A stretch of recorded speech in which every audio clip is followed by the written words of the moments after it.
Okay, so this video is for my buddy Blazer, who I've mentioned on this page before. If you don't know, Blazer is a friend of mine that I occasionally talk to in these videos, or mention in these videos, who is into guns, prepping, survival, all the rest of the shit, and I've known him for, God, entirely too long, since like college now. Anyway, we were having a conversation that was about prepping items and whatever, and he mentioned, I don't know why everything's gotten so expensive.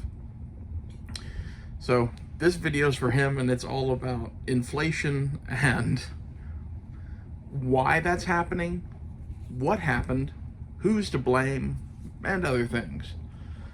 So what happened? Well, COVID happened. I'd have to go and look at the exact numbers again, but if I remember right, our national debt pre-COVID was like 15 or 16 trillion dollars. After COVID, it was like 30 trillion dollars. And we spent all of that fucking money during COVID by running a printing press, basically. When the US government needs money, there's various ways to get it. And one of the ways that they can get it is borrowing money, which they did some of. And another way they can get more money is by printing more money. And when you do that, the amount of dollars in circulation increases, and therefore the value of each individual dollar goes down. So it's not that a pack of water used to be $2.99 and now it's $7.99. It's that your dollar used to be worth $1 and now it's worth like a quarter. Roughly half of all dollars in existence have been printed under the Biden administration. So, who's to blame for this? Well, short answer, Biden. Long answer, everybody. During COVID, it was pretty much both sides of the aisle agreeing at the same time we need to spend a bunch of fucking money and just run the printing press like crazy and borrowing money like crazy. And that was the Democrats who controlled the House and the Senate at the time doing that, but there were an equal amount of Republicans agreeing with them.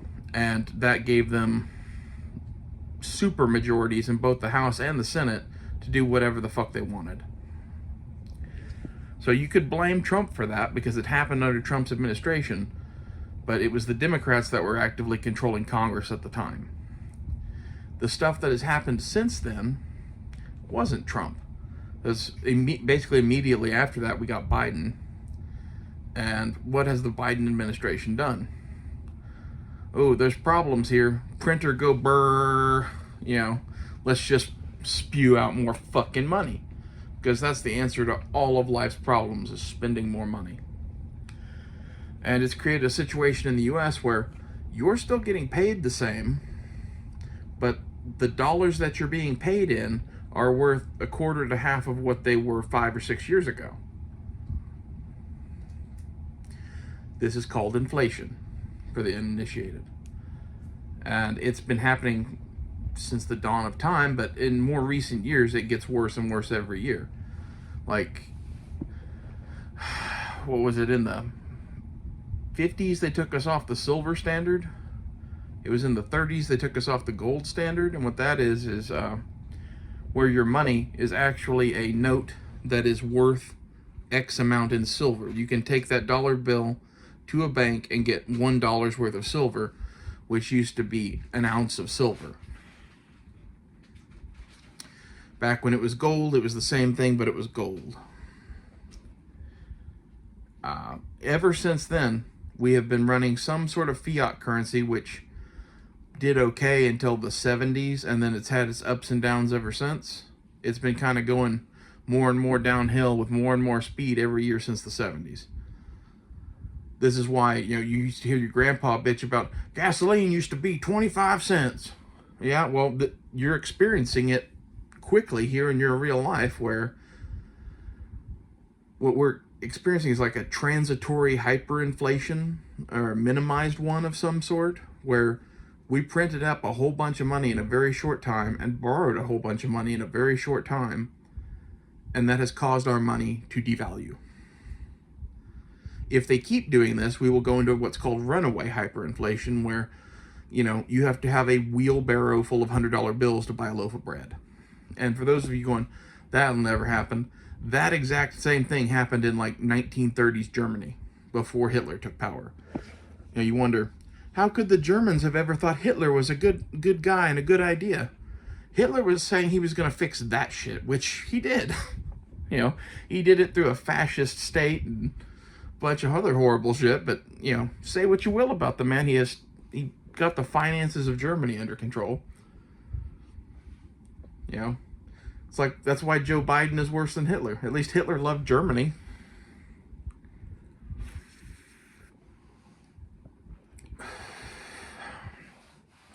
Anyway, while politicians on all sides of the aisle are to blame for this, the person who's been at the chief head of it for the last 4 years is Joe Biden.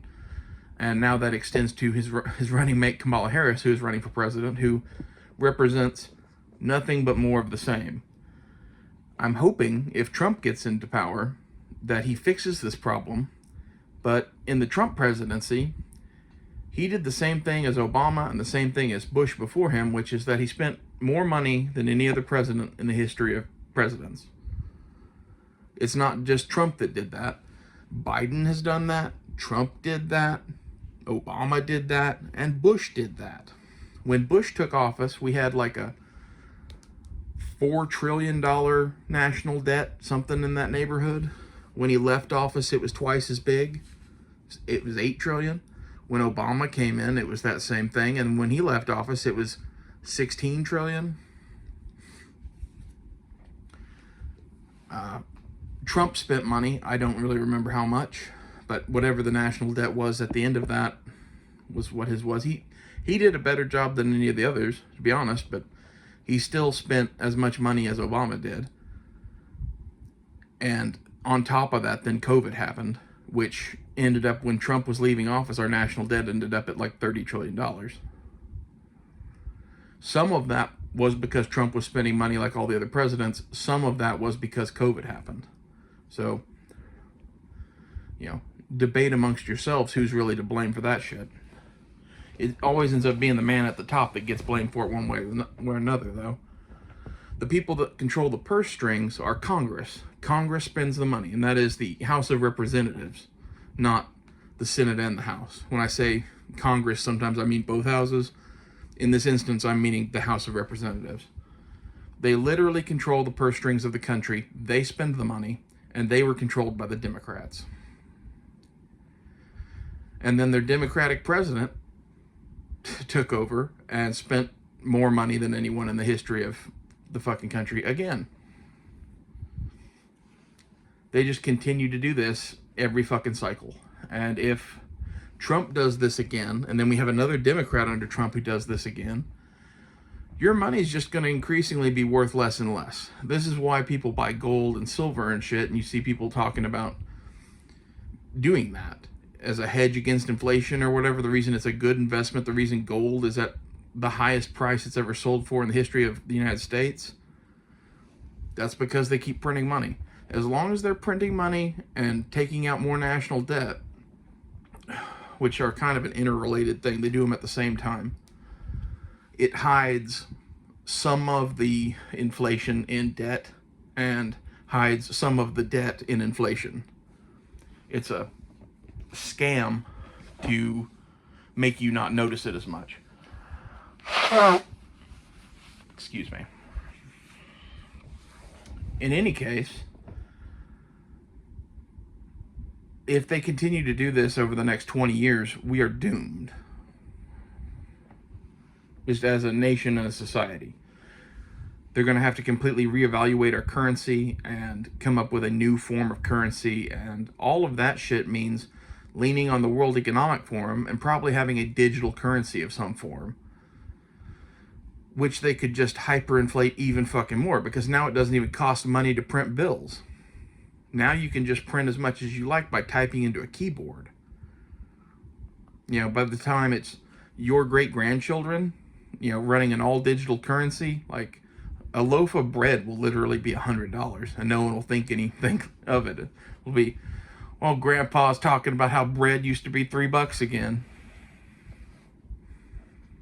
It'll be just like you with your grandfather who used to talk about gasoline being cheap. And kind of in a nutshell, that's why shit's getting more expensive. What can be done about this at this point? That's a reasonable question. You won't ever hear this from economists or any of the financial people because they're heavily invested into this process continuing. They like this. They make money off of this. So what would fix this?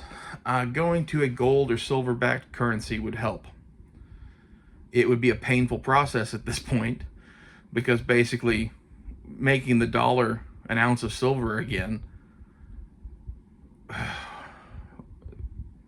we have too many dollars in circulation to do that. There's not enough silver on the planet to cover the amount of bills that there are. And you definitely couldn't do it with gold. If you made, forget what size a gold piece it was that was $1 back in the day. It wasn't a big one, but that would be just completely fucking insane at this point. We would have to have enough silver or gold to back every single dollar that we did. So it would be eliminating the Federal Reserve note as a currency and doing an exchange for the new bills, whatever they are, the new silver certificates or gold certificates, whichever. And it would be something like you trade in your 10 old dollars and get one new dollar. But from here on out, you're getting paid whatever your salary is in the new silver dollar. Companies would probably start paying you less if they did that. They would take the excuse to do that. So this really isn't a realistic option. The all-digital currency, while it would fix some of this in the short term, it gives them the power in the long term to make a loaf of bread $100. So do you really want them doing that? I would say no. The other way to help this would be to start burning dollars that are in circulation, which would mean calling dollars back to America and exchanging them for gold, silver, or paper money from another country, however they wanted to do that.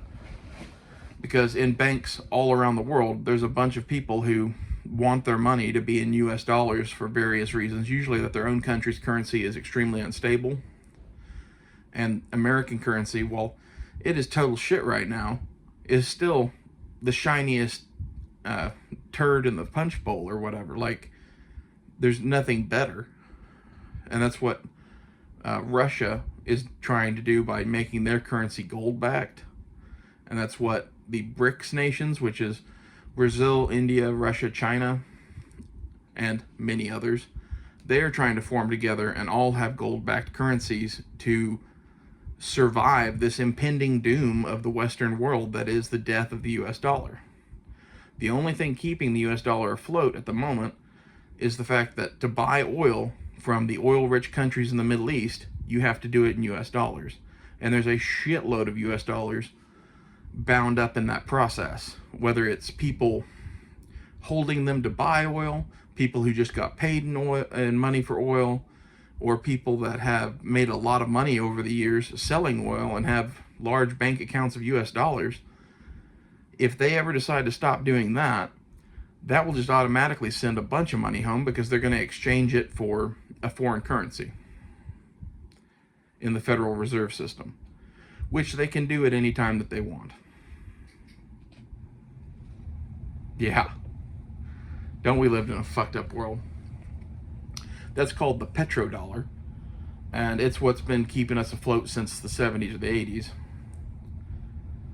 when we got in good with OPEC and made the US dollar the reserve currency of the world and the only dollar that you can buy oil in. This is also why we invade certain countries. To a lot of people, it doesn't make sense why we invaded Iraq, why we were fucking around in Libya. We invaded Iraq not for the reasons we said we were invading Iraq. We were invading Iraq because Saddam Hussein was selling oil for gold. Period. We can't allow that to happen because it would hurt our monopoly on the market. The reason we toppled Gaddafi in Libya was the exact same reason. He was selling oil for gold. Now, we didn't invade that country, but there was a whole bunch of like sneaky CIA shit to fucking cause his own people to fucking kill him. So, did we invade that country? I would say yes. We just did it at a much smaller level. And from my perspective, there's no painless way out of this situation. It's going to be a painful road to hoe. And the only one that is really going to provide some stability in the near future is probably going to a silver-backed currency or a gold-backed currency. I don't think gold is doable at this point because of our situation. Silver might actually be doable if you could get a hold of enough silver, but it's going to make silver prices skyrocket in the meantime until the dollar gets reevaluated to a silver standard, which will then cause the silver market to be in disarray because, it went from being $20 an ounce to the U.S. government will give you an ounce of silver for their paper money. That essentially makes their dollar worth an ounce of silver, if they ever wanted to do that. But that's going to have repercussions across the entire United States that's going to put people into an uproar. And from a political standpoint, they don't want to deal with the fallout of doing that, even though in the 20 to 100 year view, that's the only way to restabilize this situation for your grandkids.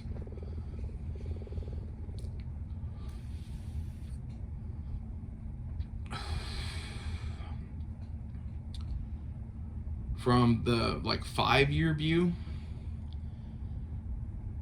we have to just keep doing what we're doing, because if we don't, the whole system falls apart. From the 10-year view, well, we should go to digital currency because that'll fix things. We'll be able to reevaluate the currency to some degree. We'll be able to trade people's old dollars for new dollars instantly because it's just ones and zeros in a computer. And we'll force the companies not to change people's salaries. And everything will work out great until in 10 years when this stops working and we need more money and the printer has to go burr again, and the temptation is there because all I have to do now is press a fucking button and more dollars get added. That destroys everything. It destroys everything quickly. And this is called modern monetary theory, basically that you can have runaway hyperinflation and it's not going to affect anything because it just won't. There's not much of a reasoning behind that. That's bullshit. We're already experiencing the effects of inflation. Inflation is real. Modern monetary theory is a lie. You could Google modern monetary theory and look it up for yourselves. But essentially it's the claim that in the modern era, goods still have to be sold, things still have to be traded, there will always be dollars in use. So with the dollar always in use, it is too strong to fail, and therefore you can print as many of them as you like, which is absolute horseshit. And that's what's running our country right now. It's been running our country for the last 20-something years or more. And part of this was various emergencies, like having to invade Iraq cost a lot of money. But we could not do that because it would have destabilized the petrodollar. Because once you let one country start trading oil for gold, all the rest of the OPEC nations start going, why the fuck aren't we trading oil for gold? Why do we have to have shitloads of US dollars? Why are we propping up this failing empire across the ocean? And the answer to that in the last 30 years or so has been because you will get invaded and shot in the head and have your body paraded through the streets by your people and the US Army. We're holding a gun to those people's heads and saying, do it, motherfucker. Do it and you die.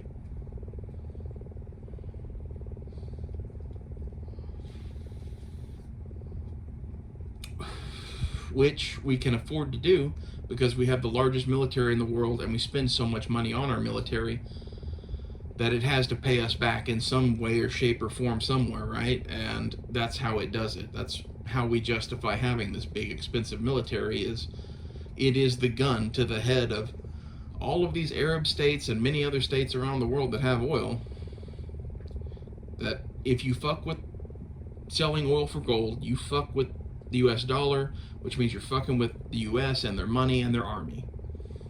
And nobody really wants to do that, because the last few times that people have tried it, motherfuckers ended up dead. We hung Saddam Hussein. They sodomized Gaddafi with a knife in the streets to death. Okay?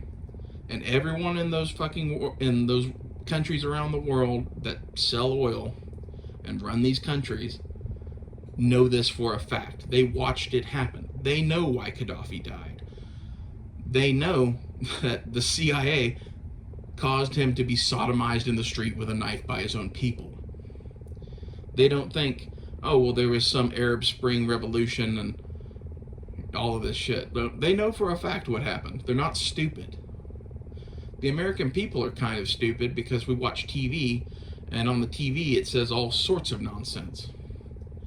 You won't ever hear this shit on CNN for sure. You might occasionally hear this shit on Fox back in the day, but here recently they've even kind of gone to where it's a propaganda-ish machine to keep the American people fat, happy, and stupid, to not realize that their country is literally collapsing around them in many ways.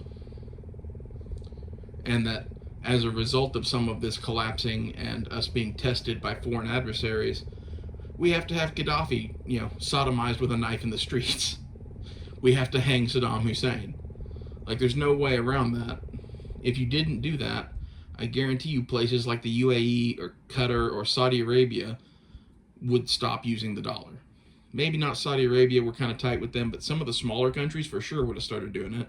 And once they started doing it, it would have caused a domino effect across the Middle East, that now half of the fucking world just goes and buys their fucking oil and gold, completely cutting the US out of it. Uncle Sugar doesn't like that at all. Because once that happens, it's only a matter of time until the other, bigger countries that have better relationships with us do the same thing, because it just doesn't make sense for them to continue trading oil for dollars under that regime, and who could blame them at that point? The situation we find ourselves in is pretty fucked. At this point, if there's something that you want, that you know doesn't go bad or spoil, you should buy as much of it now while you can, because the prices on shit are only going to go up. I bought a bunch of canned food, what was it, 2 or 3 years ago now? The price of all of that shit has doubled since then. It's the best investment I made with my money. Okay? If you can store, gold, silver, toilet paper, canned food, water, like, don't just have gold and silver, have stuff to eat and drink too, and have, toilet paper and paper towels and whatever it is that you need to get through life. Maybe even have some gasoline storage. But have all that shit because of this situation that we're in. We're on the precipice of a fucking cliff, and the people driving the bus aren't stopping anytime soon. They intend to drive that bus over that cliff for reasons that are unapparent to me or the American people in general. But if I had to take a guess at it, it's because they will come out of the currency revaluation or whatever this is like a shiny fucking diamond, because they knew about it ahead of time. And whether that means they have a whole bunch of gold, or they have a whole bunch of foreign currency, or they're invested in the right things in the stock market that are going to go up crazy high, they are going to make money off of this somehow. There's a lot of rich people that will make a lot of money from collapsing the US dollar. And all of those people are either the politicians themselves or are their best buddies that donate to them all the time.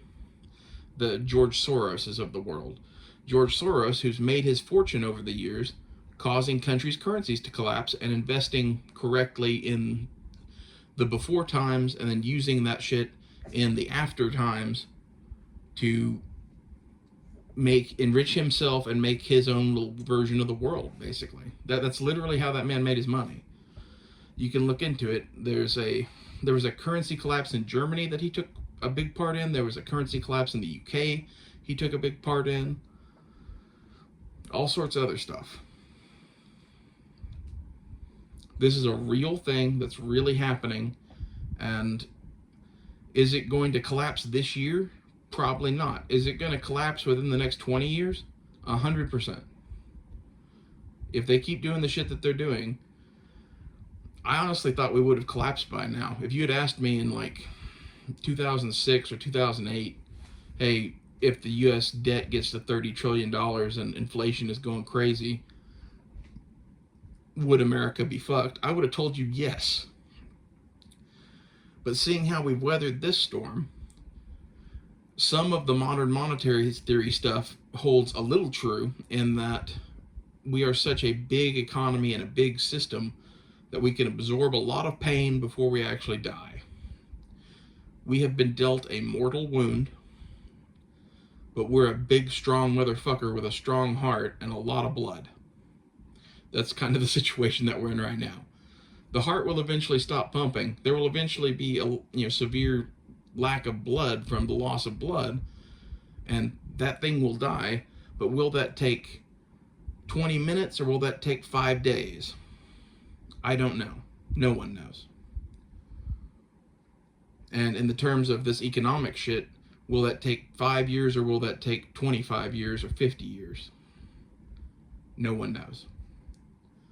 We're in a system that is pretty much doomed to failure, though, unless something drastic is done. And all of the drastic stuff is going to be very politically unpopular because it's going to make people hurt worse in the middle of a thing where they're already hurting. And as a result, my prediction is that bus keeps headed towards that cliff. We're just going to keep doing whatever it takes to keep the bus rolling for as long as the bus will keep rolling, irregardless of the fact that the cliff is approaching. Or is that regardless? Whichever way, irregardless or regardless of whether the cliff is approaching. So, prepare. Like, the lesson of these last few years has been, you should be prepared for economic woes. Maybe not nuclear war or complete collapse and shit, and all that could happen too. But for sure, be prepared for a bad economy, be prepared for inflation, and be prepared for the collapse of the US dollar. So, I hope someone found this informative. Some of you probably know all of this shit. I always kind of take it for granted that people know this, but the nature of our society right now is one where you can't trust the news, and they don't talk about this shit on the news. The only reason I know about this shit is because I was listening to people 20 years ago talk about this and how it was going to be an issue. And one of those people was Glenn Beck. If you want to hear more about this topic, I would highly encourage you to go to Glenn Beck's YouTube channel and search for inflation, modern monetary theory, the death of the US dollar, shit like that. Anything that I talked about here in this video, you could basically type into the search bar on Glenn Beck's YouTube channel and you're going to get some videos on it. He talks about it constantly. Glenn Beck is not right about everything. He's kind of a Mormon weirdo, but he's 100% right on this shit. He's been right every step of the way for the last 20 years on this shit.